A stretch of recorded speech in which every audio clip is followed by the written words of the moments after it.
राकेश टिकैत जी, किस तरीके से देखते हैं, क्योंकि लगातार किसान आंदोलन चल रहा था, उसका लंबा विरोध चलता रहा, लेकिन अब आपको देश भर में घूमना पड़ रहा है किसानों को इकट्ठा करने के लिए। कहाँ चल रहा था आंदोलन? आंदोलन तो चल रहा था, नहीं चल रहा आंदोलन। और पूरे देश में नहीं जा सकते क्या? वो तो ठीक हो गया कि दिल्ली में कम से कम जहाँ आंदोलन स्थल है वो ऑफिस हो गया हमारे, वहां से ट्रेन से जाना हो, फ्लाइट से जाना हो तो वहां से जल्दी जा सकते हैं। और पूरे देश भर में भी हम जाएंगे, क्योंकि हमारे पे देश पे पाबंदी है कि हम नहीं जा सकते, सब जगह जाएंगे। उत्तराखंड में आप आए हैं, यहाँ के किसान एकजुट होंगे? हाँ होंगे। क्या एजेंडा है यहाँ का उत्तराखंड में, क्योंकि खासतौर पे आप कह रहे हैं जमीन बचाने की बात की? जमीन बचे, फसल बचे, नस्ल बचे, क्योंकि जमीनें यहाँ की जो बड़ी बड़ी कंपनियां हैं 2 रुपया ज्यादा देकर जमीन खरीदना चाहती है, और जब भी किसान अपनी जमीन बेच देगा वो कभी जीवन में उस जमीन को खरीद नहीं सकता।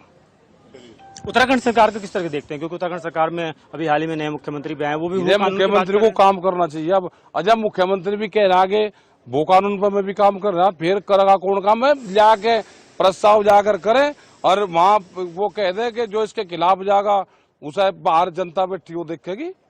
एक नया मसला सामने आया है, झंडा फहराने की बात। कहाँ फहराएंगे झंडा? हम उत्तराखंड के गांव में फहराएंगे। कहाँ? उसका नाम बता दें। उसका नाम उधर डिसाइड कर लेंगे 13-14 तारीख में। हाँ, उत्तराखंड के एक गांव में किसी। ये माना जाए कि उत्तराखंड में तमाम किसानों को एकजुट करने के लिए यहाँ पर रहेंगे। देहरादून नहीं ना, किसी गांव में फहराएंगे, गांव में।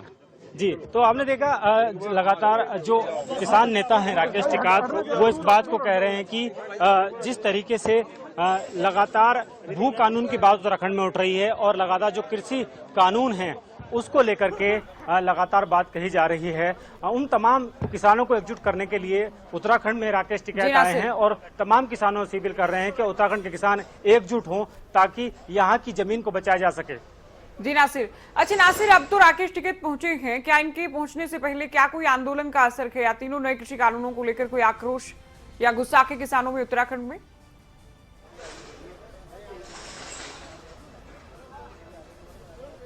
देखिए, अगर उत्तराखंड में किसान आंदोलन की बात करें तो बहुत हल्का असर नजर आता है। जब से आंदोलन शुरू हुआ था बहुत ज्यादा असर यहाँ पर नजर नहीं आया, लेकिन बीच बीच में तमाम जो किसान नेता जब उत्तराखंड आए हैं तो कुछ एक असर दिखा जरूर है। आज राकेश टिकैत आए हैं, तमाम लोगों से अपील कर रहे हैं कि जो उत्तराखंड के किसान है एकजुट हों, तभी जाकर के यहाँ की जमीन बचेगी, क्योंकि लगातार पहाड़ की जमीनें बिक रही हैं और ऐसे में इसको अगर किसानों को बचाना होगा तो एकजुट होना होगा। किसान आंदोलन का जो बैनर है उसके तले आना होगा, ताकि देश में जो किस तरीके से जो किसान विरोधी कानून के विरोध में लगातार भारतीय किसान यूनियन आंदोलन कर रही है, वहीं अब उत्तराखंड में भी तमाम लोगों को एकजुट होना होगा, तभी जाकर यहाँ की जमीन बच सकेगी।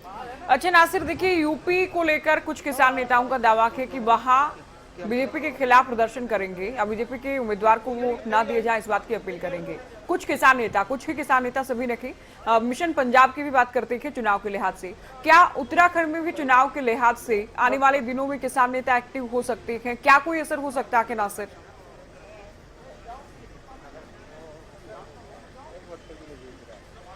देखिए, बिल्कुल, चूंकि अब उत्तराखंड में जो चुनाव है उसको ज्यादा समय नहीं बचा है, 4 महीने से कम का वक्त बचा है, 4 महीने बाद आचार संहिता लग जाएगी। तो ऐसे में उत्तराखंड में जिस तरीके से चुनावी एक्टिविटीज यानी राजनीतिक एक्टिविटीज बढ़ी हैं, उसमें कहीं ना कहीं किसानों का भी बहुत अहम रोल रहने वाला है, क्योंकि जिस तरीके से लगातार किसान जो नेता हैं वो यहाँ पर आ रहे हैं। आज मुख्य प्रवक्ता राकेश टिकैत खुद आए हैं, तमाम लोगों उन्होंने प्रेस कॉन्फ्रेंस की, तमाम लोगों से बातचीत की, किसानों से लगातार अपील की।